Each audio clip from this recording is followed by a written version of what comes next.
I work for a company that is doing a lot of damage in the world. It's doing a lot of good, but it's doing a lot of damage.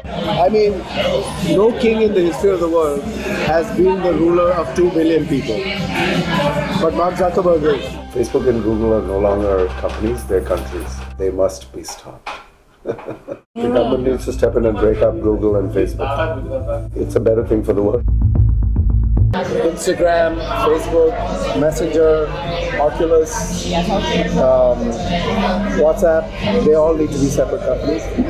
It's too much power when they're all one together.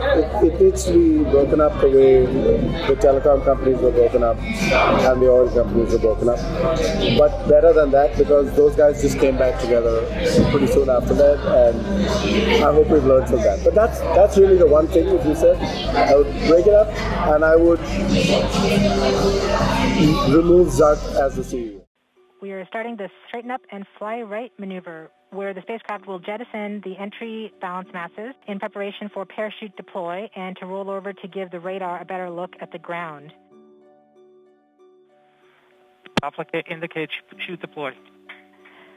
The navigation has confirmed that the parachute has deployed, and we are seeing significant deceleration in the velocity. Our current velocity is 440 meters per second at an altitude of about 12 kilometers from the surface of Mars.